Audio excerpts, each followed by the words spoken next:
যাও বাইরে ঘুরে এসো, পারলে বাজার থেকে ধার করে হলেও একটু চাল নিয়ে এসো। দেখি যদি কোনো সহৃদয় ব্যক্তি চাল দেয়।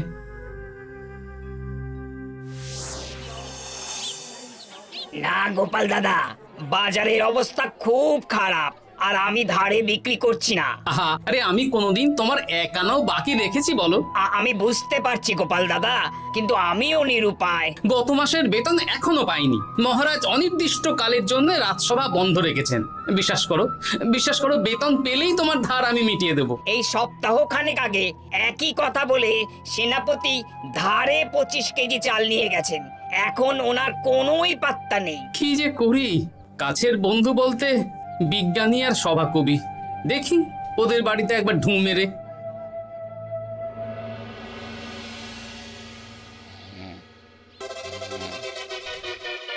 কৃষ্ণনগর কৃষ্ণনগর কৃষ্ণনগর শূন্য।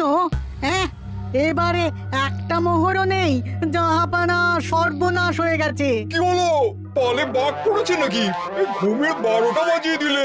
জাহাপানা, এবারে কৃষ্ণনগর থেকে একটা মোহরও খাজনা আসেনি। হ্যাঁ, বলো কি? 1 মাস আগে বাৎসরিক খাজনা দেওয়ার শেষ দিন ছিল, কিন্তু এখনো একটা মোহরও খাজনা আসেনি। না জাহাপানা। পড়েছে এই বেগমের জন্য হীরের হার, হীরের কানের দুল, হীরের নাকছাবি বানাতে দিয়েছি। উজির, যা হোক করে কৃষ্ণনগর থেকে আমার খাজনা চাই। তাহলে তো কৃষ্ণচন্দ্রকেই তলব করতে হবে। যা করার করো। বাবা, এই সময় তোমার শখ হয়েছে ময়না পোষা? আরে না না, আমি পুষিনি। একটা পশ্চিমের গ্রামে কদিন আগে ঘুরতে গিয়েছিলাম। আচ্ছা, ওখান থেকে নিয়ে এসেছো? না, তাও আনিনি, ছোলা খেতে দিয়েছিলাম। দেখি তারপর আমার পিছনে উড়ে উড়ে চলে এসেছে। বাবা, এ তো ভালো কথা।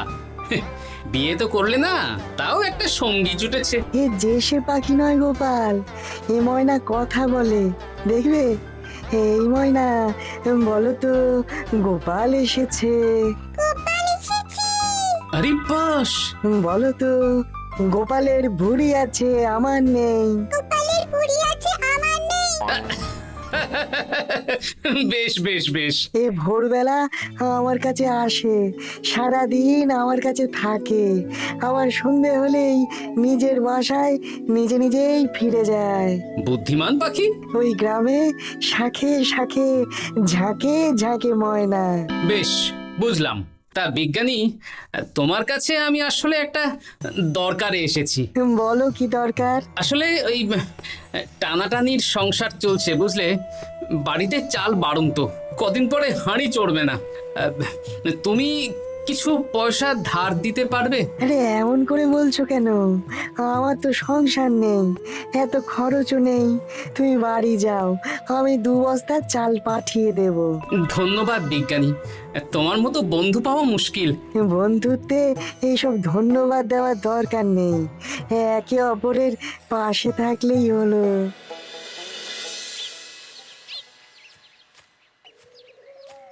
এ কি গো, খালি হাতে ঢুকছো যে? বিজ্ঞানী আমাদের 2 বস্তা চাল পাঠাবে, তাই কিছুটা হলেও চিন্তা কমলো, বুঝলে। ওমা, এই তো সারা বাজার ঘুরে তো ধারে চাল পেলাম না। অগত্যা বিজ্ঞানীর বাড়ি গেলাম। উনি সত্যি তোমার বন্ধু? হ্যাঁ গিন্নি, জানি না কতদিন আমাদের রাজসভার সমস্যাটা চলবে। দেখি অন্য কোনো কাজে লাগতে হবে, বুঝলে। এই দেখো যা করার তাড়াতাড়ি করো, এভাবে তো আর চলতে পারে না গো। কি নবাব বাহাদুর আমাকে ডাকছেন? হ্যাঁ, জাহাপনা আপনার উপরে রেগে আছেন। অতি সত্বর আপনাকে দেখা করতে বলেছেন। এবারে চাষাবাদের মন্দার কারণে রাজস্ব আদায় তেমন ভালো হয়নি, তাই খাজনা পাঠাতে পারিনি।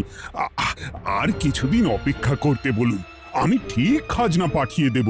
এখন আর খাজনা নিয়ে কথা বলবেন কিনা জানি না। আপনাকে নবাব এই আদেশ পাঠিয়েছেন, আপনি 2 দিনের মধ্যে নবাব বাহাদুরের সাথে দেখা করবেন। আচ্ছা, ঠিক আছে।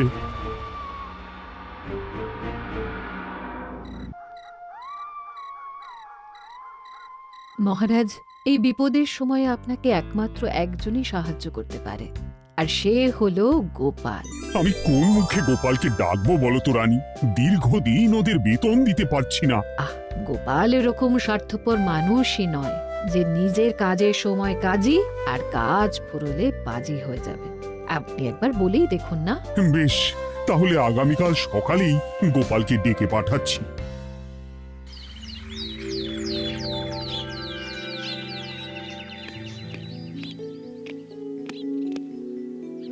আসতে পারি মহারাজ? হ্যাঁ গোপাল, এসো এসো। মহারাজ আমাকে হঠাৎ ডেকে পাঠালেন যে? শোনো, নবাব বাহাদুর বলেছেন ওখানে যেতে হবে, কারণ এবারে কৃষ্ণনগর থেকে কোনো খাজনা পৌঁছয়নি। মহারাজ, আপনি গেলেও বিপদ, না গেলেও বিপদ। হ্যাঁ, সেটাই তো আমাকে সবচেয়ে বেশি ভাবাচ্ছে, কিন্তু না গেলেই যে নয়। তাহলে এক কাজ করি মহারাজ, আমিও বরং আপনার সাথে যাই। যা বিপদ আসবে একসাথে লড়বো। ও গোপাল, তুমি যেন আমার বুক থেকে পাথর নামিয়ে দিলে। তোমাকে যে কি বলে ধন্যবাদ জানাবো। তাহলে কখন বেরোবেন বলুন? আজকে সন্ধ্যের দিকে বেরিয়ে পড়বো, তাহলে কাল সকাল সকাল মুর্শিদাবাদ পৌঁছে যাব।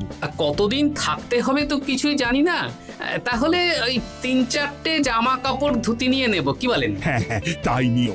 তাহলে সন্ধ্যেবেলা রাজবাড়িতে এসো, একসাথেই বেরিয়ে পড়বো। আচ্ছা মহারাজ। বলি, তোমার কি মুর্শিদাবাদে না গেলেই নয় গো? আমাকে তো যেতেই হবে গিন্নি। জানি নবাব বাহাদুর কিভাবে ছক করে কল করে, তুমি সাবধানে থেকো গো। দেখো, আমি যখন যাচ্ছি তখন নবাব বাহাদুরকে এবার সাবধানে থাকতে হবে। হ্যাঁ, ঠিক আছে, মাথা ঠান্ডা রাখবে, বেশি ওস্তাদি করতে যাবে না। এমনিতেই আমাদের অবস্থা এখন ভালো নয়। আরে তুমি অতিরিক্ত চিন্তা করো না তো গিন্নি। জাহাপনা, কন্যাগুলো কবে আসবে? এখনো 2-3 দিন সময় লাগবে বেগম। এত সময় লাগছে কেন জাহাপনা? দেশের কোণে কোণে খুঁজে সেরা সেরা হিরে দিয়ে বানানো হচ্ছে, যে সময় তো লাগবেই বেগম। তাহলে তো অনেক খরচ হচ্ছে। তাও হচ্ছে বটে, কিন্তু তোমার জন্য আমি সব করতে পারি। আমাদের মুর্শিদাবাদের হীরালালের হাতের কাজ দেশের সেরা। আপনি সত্যি আমাকে ভালোবাসেন, আমার জন্য এত খরচ করে গয়না বানিয়ে দিচ্ছেন। তুমি খরচ নিয়ে এত চিন্তা করো না। কৃষ্ণনগর থেকে এই বছর ভালো খাজনা প্রাপ্য ছিল, কিন্তু এখনো একটা কানাকড়িও আসেনি। তাহলে আপনার গয়না বানাতে যা খরচ হবে সব আপনার সিন্দুক থেকে দিয়ে দেবেন? না না না, কৃষ্ণনগর থেকেই আদায় করব, ওকে তলব করেছি। আচ্ছা, সহিস, গাড়ি ছাড়ো। যথাজ্ঞা মহারাজ। এই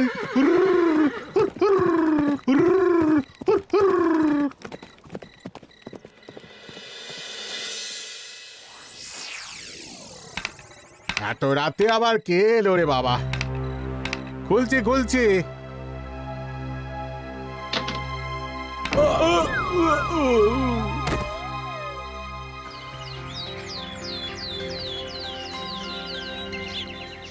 সর্বনাশ হয়ে গেছে জাহাপানা। কি হয়েছে হীরালাল?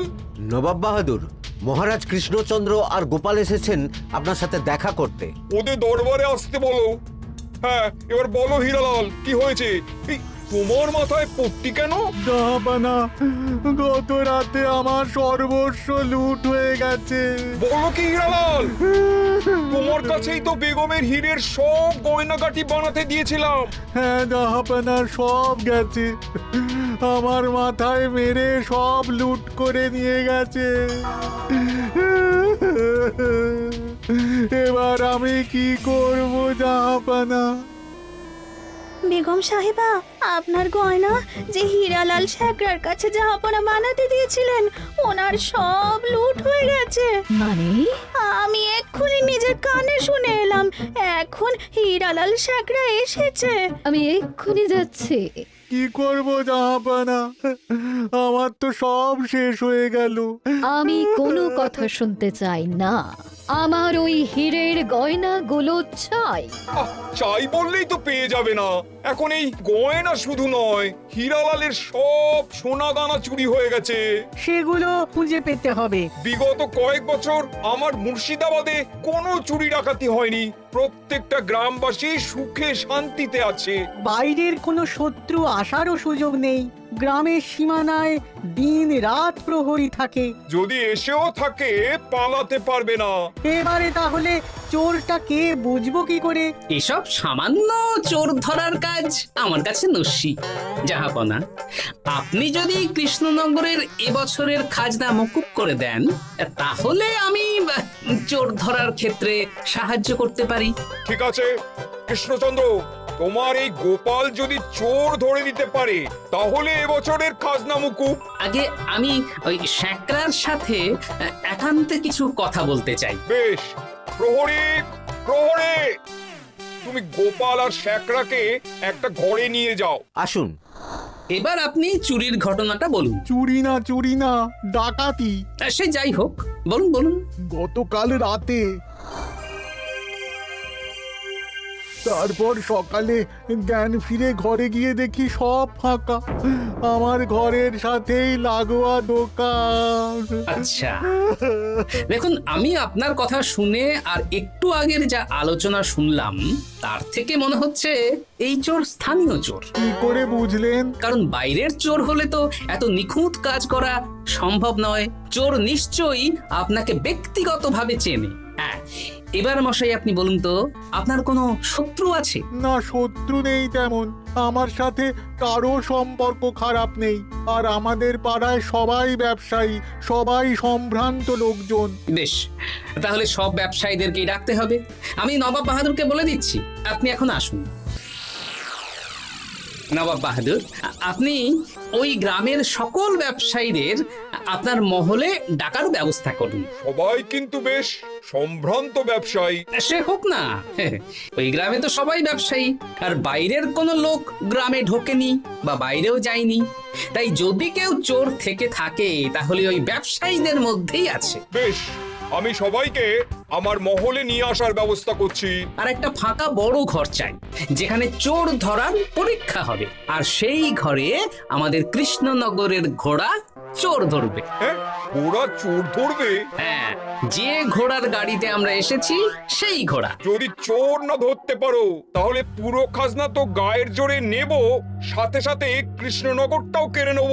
আমার উপর একটু ভরসা রাখুন নবাব বাহাদুর, আর যা বললাম করুন। বেশ, শুনুন, এই ঘরে আমার এক প্রিয় ঘোড়া আছে, আর সামনে একটা বালতিতে ছোলা সেদ্ধ রাখা আছে। আপনারা সকল ব্যবসায়ীগণ একে একে যাবেন, দরজা ভিতর থেকে বন্ধ করবেন, আর ঘোড়াকে এক মুঠো করে ছোলা খাইয়ে ফিরে আসবেন।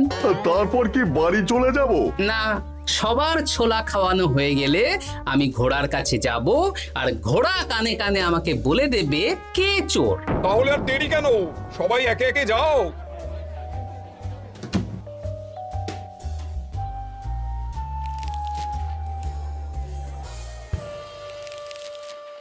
কি করি যদি ঘোড়া সত্যি সত্যি বুঝে যায়?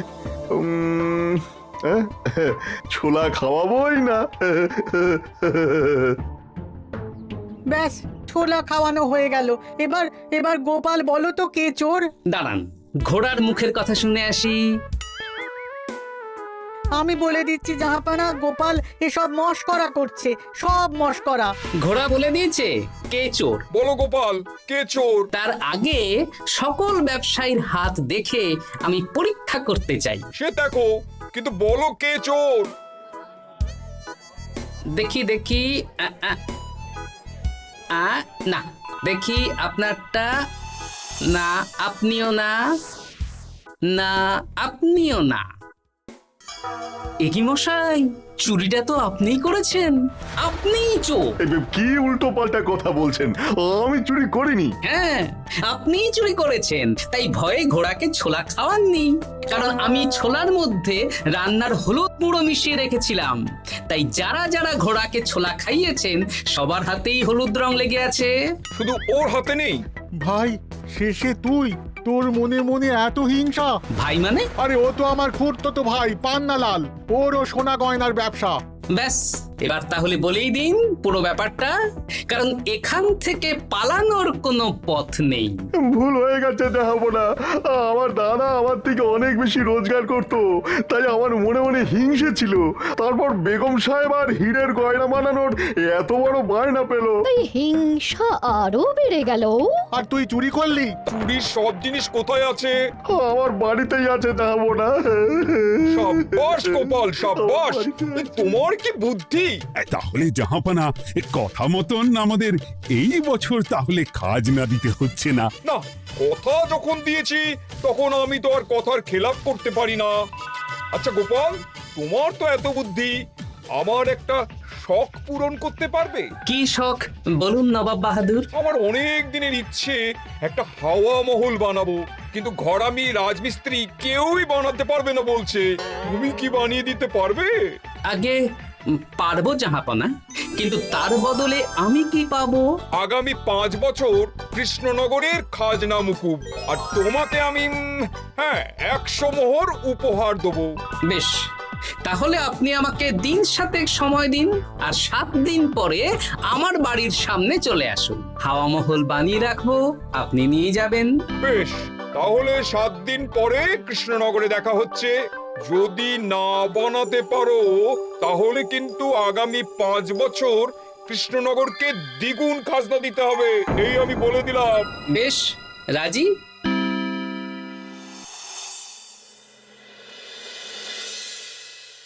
বেশ তো বড় মুখ করে বলে দিলে হাওয়া মহল বানাবে।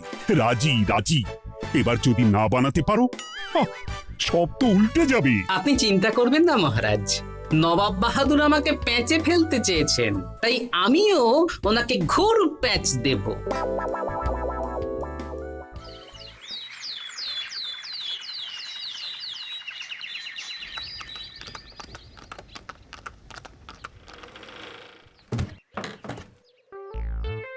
কি গোপাল, আরে কোথায় আমার হাওয়া মহল? 7 দিন হয়ে গেছে তো, তাই মহল দেখতে চলে এলাম। কাজ একদম শেষ পর্যায়ে, চলুন পশ্চিমের মাঠে চলুন। গিন্নি, তুমি মহারাজকে খবর দাও আর বলো পশ্চিমের মাঠে চলে আসতে। আরে তাড়াতাড়ি কর, তাড়াতাড়ি কর। ওই দেখুন, আপনার হাওয়া মহল তৈরি হয়ে গেছে। কই? ওপরে দেখুন।